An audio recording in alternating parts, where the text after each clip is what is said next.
Welcome back to another video.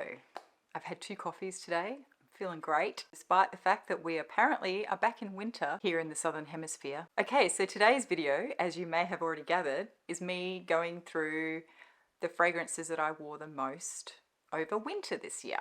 So as you know, I'm in Australia, so we're in the Southern Hemisphere, which means that we're coming out of winter. We're officially in spring, although you wouldn't know it today. It's cold and it's wet. And I like to do this. I like to talk about the ones that I wore the most over a particular season, and particularly this year because I started keeping records of what I've been wearing in an Airtable. I have a video about how I set that up and I'll link it here somewhere, but I will just talk about the top 10, the ones that got worn the most. And because I actually have data, it's really easy for me to do this and tell you the perfumes in chronological order. So I will start from the bottom of the top 10. Actually, it's 12 fragrances, not 10, because there's some ties. So a few of these fragrances I've worn the same amount of times. Anyway, have I had my coffee? Do I need another one? A third coffee, Cherie? Maybe? So coming in at number 12 is Samsara Eau de Toilette. You might recall a little while back I was trying to do a whole month of just 6 perfumes, and this was one of those perfumes. I wore it 3 times over the course of winter that I recorded. The thing that really surprised me when I looked at the numbers was that the numbers aren't that high. So when I say I wear a perfume a lot, I mean, I think I had something like 200 and something wears over the course of winter. So if I looked at my Airtable, I'll put the number on the screen. I can't remember exactly what the number was. But yeah, it was something like 217 wears over between July and September. That includes things that I've sampled. I might have a scent of the morning. Maybe I put a different perfume on to walk the dog in the afternoon, or I might have worn a bedtime scent. So I wear a number of perfumes per day, generally. And so to say that I've worn it 3 times is actually quite a lot, although it doesn't sound like a lot, particularly if you only have a small selection of perfumes. You might wear something every day, or at least a few times a week. So yeah, anyway, 3 times, Samsara EDT.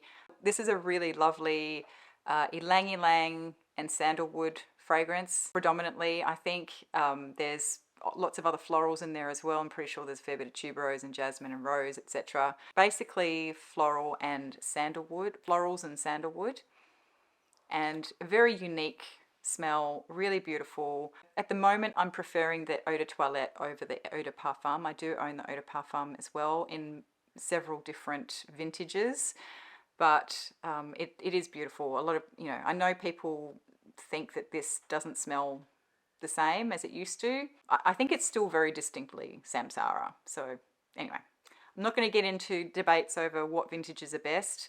This is not the most recent version. There has been a more recent version that's come out in the new flacon bottles, which I do have one over here. I will just grab it so that I can show you. This is not Samsara, but this is Neymar. These are the new bottles that they come in. And I don't know if they reformulated when they did that. Usually, there's a theory that usually there is some kind of reformulation when they change the bottles, but I couldn't tell you because I haven't tried the most recent Samsara in the bottle. My point is, it may have been reformulated. It undoubtedly has been reformulated, but it still resembles Samsara. Unlike when Dior reformulates something and completely changes the whole perfume, Miss Dior, this still actually smells like Samsara. And I like the Eau de Toilette better because it just feels, the florals in the opening aren't as bombastic as they are in the Eau de Parfum. And this very quickly sort of settles into a nice sort of powdery, floral, sandalwoody fragrance, which is beautiful. Coming in at number 11 is a decant of a fragrance that I bought several years ago when this company launched. This is a company called Be Layered. You've probably heard of them. They're a dupe company. They basically do dupes of other perfumes. So when they first launched, everyone lost their mind because they did a dupe of Delina. I think I had a sample of the Delina one, but I wasn't really particularly interested in it. What I was interested in was their not inspired by fragrance. At the time, it was their only signature fragrance that they had composed themselves, and it's called Mia's Blend. I think that featured in my last rotation video. But this is dolled up. It's just a decant that they threw in when I placed my order. And I think this one is meant to be inspired by the original version of Supreme Bouquet by YSL. So it's basically a tuberose fragrance. This one opens quite bubblegummy and a little bit fruity as well. The dry down is quite interesting. I wonder if there's a bit of orris in here. Maybe it's just the tuberose, but the sweetness dies down in the dry down, and it becomes quite close actually. Not the same, but it does remind me a lot of So Nude. I just found this decant, and I was on the road a bit over the last few weeks, and so I threw it in my bag, and this was something that I would throw on throughout the day if I wanted to top up with perfume, but I didn't have whatever perfume I was wearing on me. And it's just a very pleasant, bubblegummy sort of tuberose. There's nothing too out there with it. It's really nice. I mean, I believe the Supreme Bouquet formulation has changed in that it's not as fruity and not as sweet in the opening anymore, which I probably would prefer the more recent version of it. But because I do have So Nude by Costume National, and that is a big love for me, I don't think I need to investigate Supreme Bouquet any further. Chris from the Perfume Nest and I were talking about this the other day. I did ask her if she had tried it, because she's got a couple of the other La Vestiaire line from YSL, and she said she'd remembered she'd tried it, and that it was just like a spicy tuberose basically. And whilst that is definitely a scent profile that I enjoy and I would like, the fact that I have the Costume National one, I probably don't need that. But anyway, I'm rambling. I wore this 3 times over the course of winter. And I think, and I mean, the travel size is nearly done, so I probably will just finish this up and that'll be that. It's pleasant. It is a nice perfume, nothing too groundbreaking. A good crowd pleaser if you just want to throw something on that other people might enjoy to smell on you. Coming in at number 10 is Dioramour by Dior. This is quite a cool, powdery, irisy fragrance. There's white florals in here too. I believe jasmine might be one of the notes, but I think there's more than just jasmine in here. It's very powdery, it's very light, it's very airy. I adore this fragrance. The price, however, now is astronomical. I wore this to my music lesson the other week, and my teacher said, "Oh, you smell really nice." And she said, "What is it?" I told her what it was, and then she goes, "Oh, does it cost very much?" And I was like, "Yes." I have the little 40ml bottle, which I bought 2 price hikes ago. So I think when I bought this, it was $150. Then it went up to $165, and now it's gone up to $190 or something, or $195. It is almost $200 for a 40ml bottle of this now. So I'm very upset about that, because I really had planned to upgrade to a bigger bottle when this bottle was done, and I won't be doing that. The reason is because I do have other powdery iris fragrances that I love. That's just a ridiculous price to pay for this fragrance. It is beautiful, but $200 for 40 mils, come on. Anyway, let's not get into that. Moving on. And I wore that 3 times as well. All right, next up, I don't have it with me, but I wore Carnal Flower. I just have a little decant of it. I wore a decant of Carnal Flower 3 times. I think this was before my birthday. If I look back at the dates, I'm pretty sure I will find that I wore Carnal Flower more before my birthday, because on my birthday, I allowed myself to buy a bottle of Honor 43 by Amouage, and I love that fragrance. And I think prior to my birthday, I was just like wanting to wear bombastic tuberose fragrances, and I had a decant of Carnal Flower, and I wore that, and I really enjoyed wearing it. I think the decant's almost done. I actually don't know where it is. It's upstairs somewhere. But yeah, beautiful, bombastic tuberose fragrance. It's quite polarizing. I think people either really love it or they really hate it. It's kind of a very oily tuberose, and it's a bit green as well, but very, very powerful. And I wore that 3 times. All right, so in the number 8 spot, we have Chanel No. 5 Eau Premiere. This bottle has now finished, as you can see, and I wore this 4 times. So we're into the 4s now. Again, you probably know what this smells like, or what I think it smells like, because I've talked about it a lot. I bought this bottle in early 2020. We went to Japan in February of 2020, right before everything got shut down. And I bought this at the airport coming home at the end of that trip.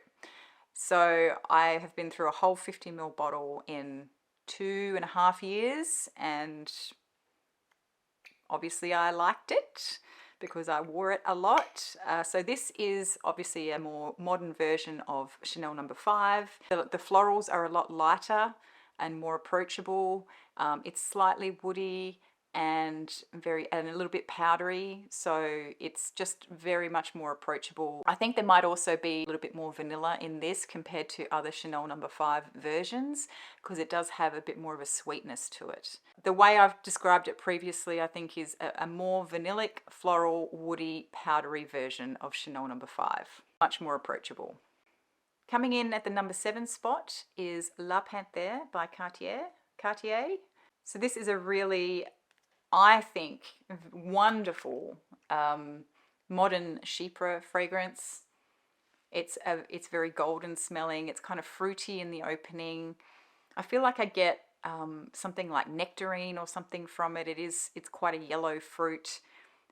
There's also an element in here to me that feels maybe a little bit dry grassy.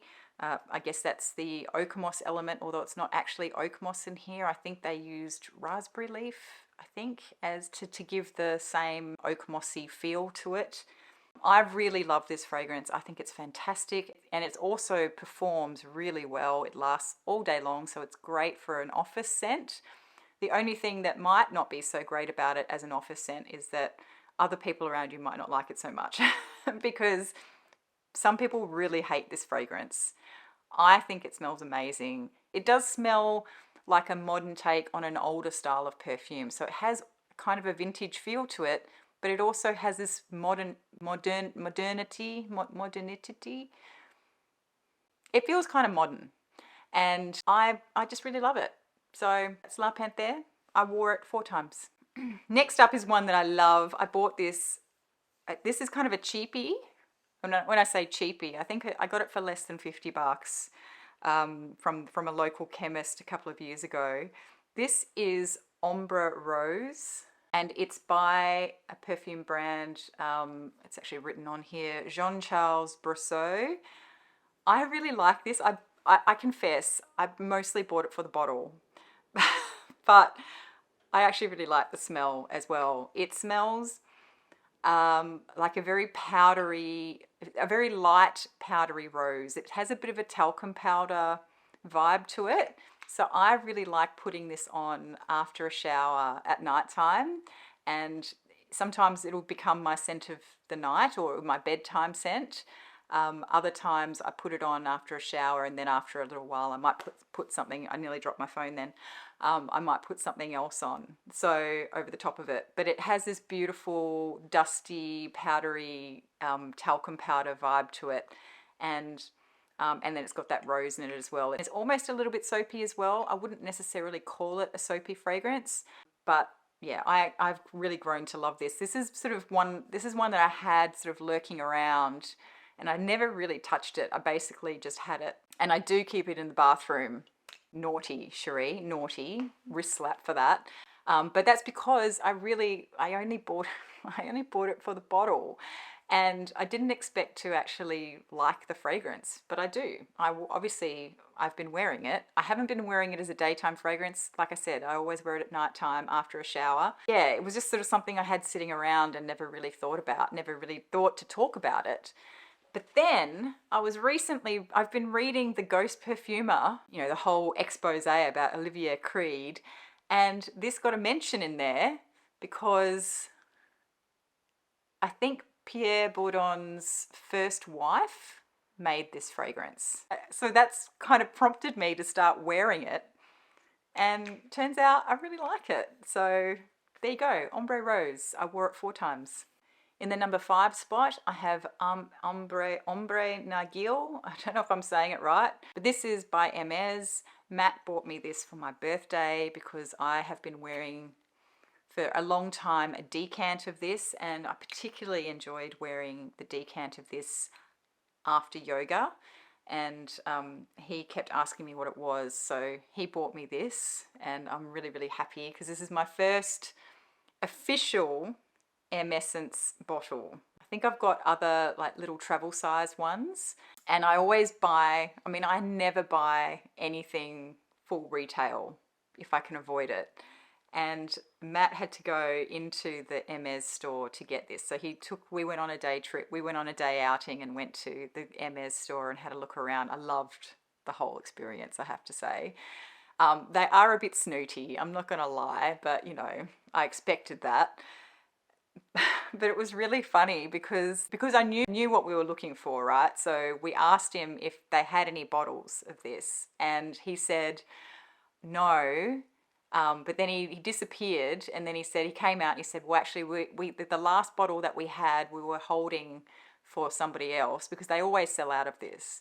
And he said the last bottle that they had in the country, they were holding for somebody, and they just rang the person, and the person said, oh, no, that's fine, we don't want it anymore. So he was able to sell it to me, or to Matt, I should say, more correctly.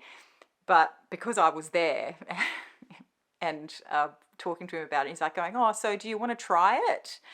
And I said, no, I already know what it smells like. I've already, you know, and I made the mistake of telling him that I'd been wearing it. And so then he assumed, of course, that I had bought a bottle of it previously. So then he became really friendly, and I continued to look at the other perfumes. While I was there, I may as well smell them. And he was really friendly to me after that, repeat customer. But then we got to the counter and he said, oh, I'll just look you up in the system. And I said, no, my details won't be in the system. And he goes, oh, but every time you buy, this is from the Hermescence line, so you would have had to have got it from a store. And every time you buy from us, your details go into the system. And so I had told him that I didn't actually have a bottle of it. I had a decant of it, which I had purchased from an online website, and he was horrified. I could see it on his face. And in hindsight, what I probably should have said was, my details won't be in the system because somebody bought it for me as a gift or something like that. But I'm an idiot and I didn't think to do that. Anyway, so I'm pretty sure I've been blacklisted at Hermes now, but in any case, I have a bottle. This will last me a long time. I don't have to worry about having to go buy another one, but I'm pretty sure I've got a black mark against my name somewhere in the Hermes system saying, do not sell to this person ever again.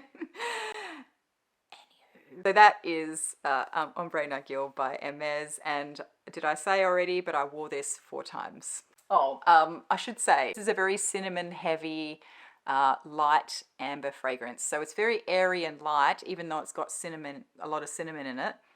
But it does kind of smell a little bit like a baked good, like a pastry, because of that cinnamon that's in there. It's a beautiful amber fragrance. I love it. Not everybody loves it. Some people think it's really overrated. Personally, I don't. I adore it. In the number 4 spot, we have Honor 43 by Amouage.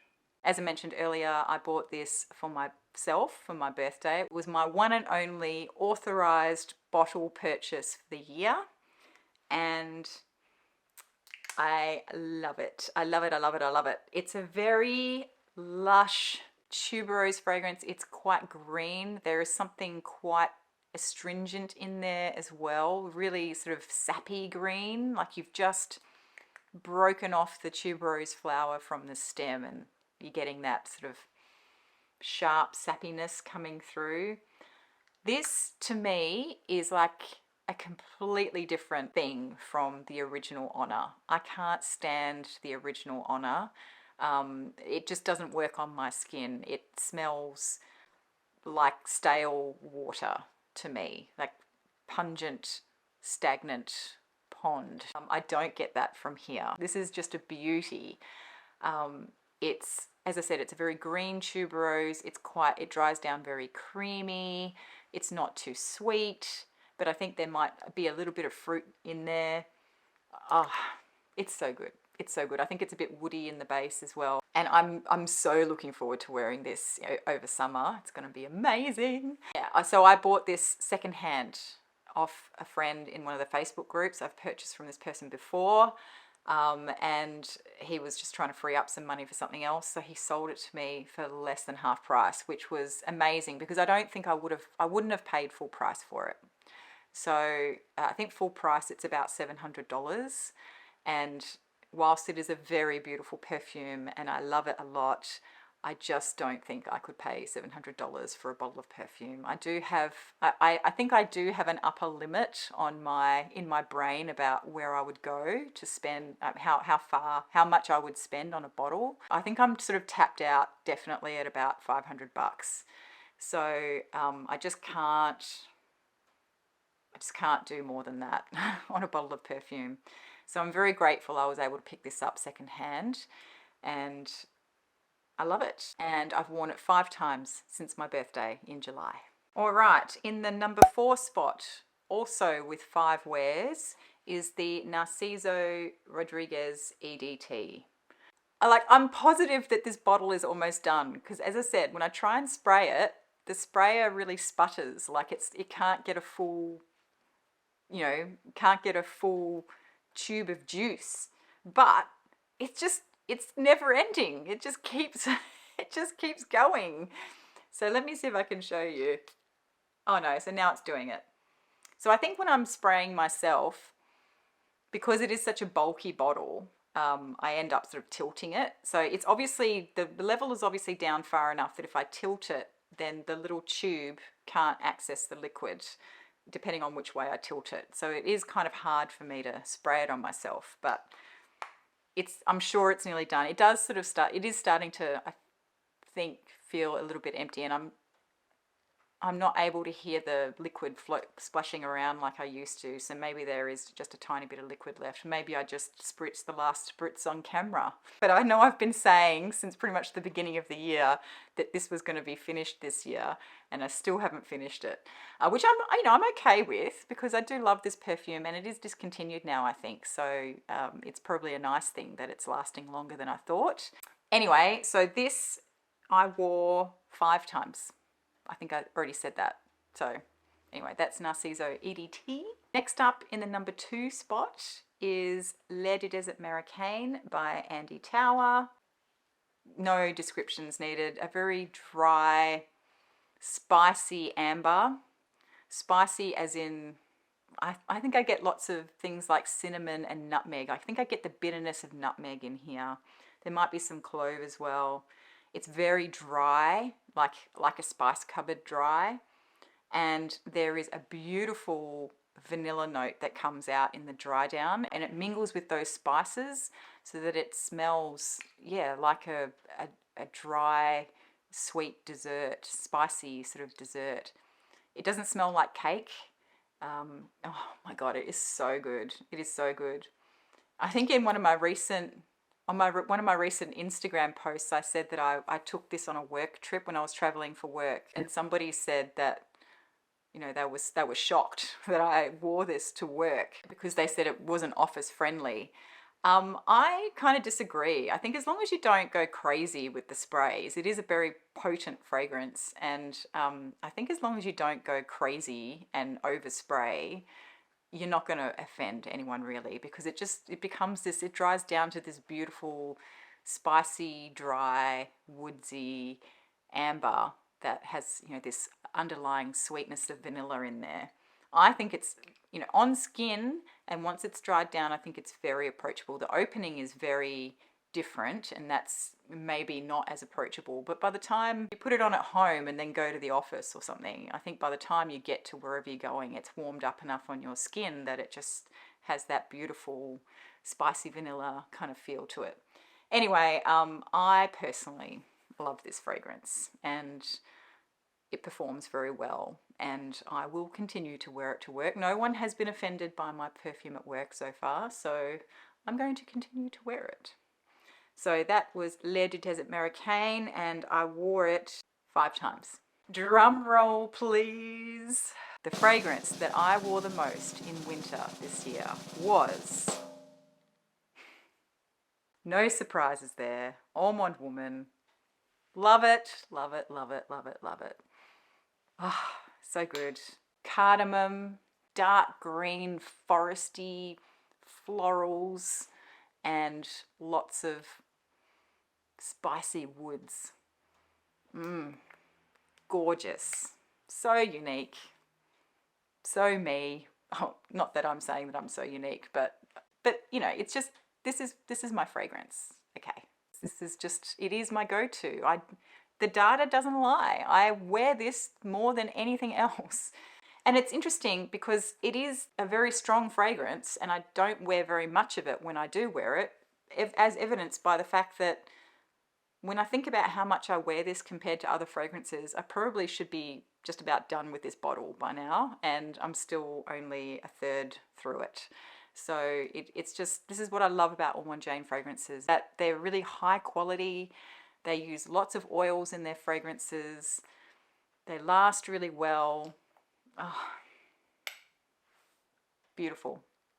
Anyway, so I'm sorry if you're disappointed and that there was no surprise ending to that story.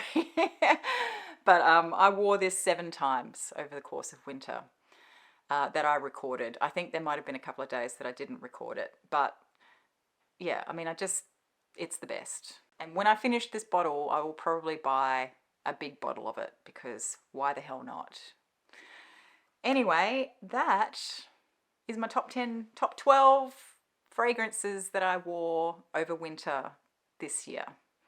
Hopefully that was of some help to some of you in the Northern Hemisphere, because I know that you're coming into winter.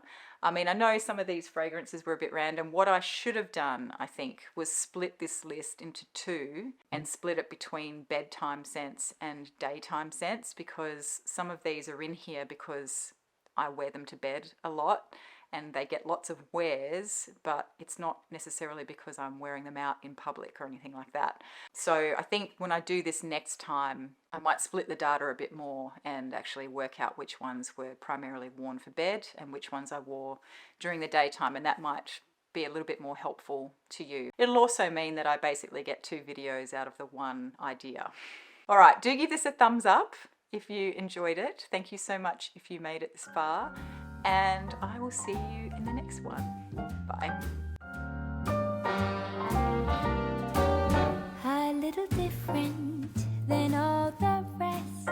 I'm quite old-fashioned, wear a hat, sometimes played chess.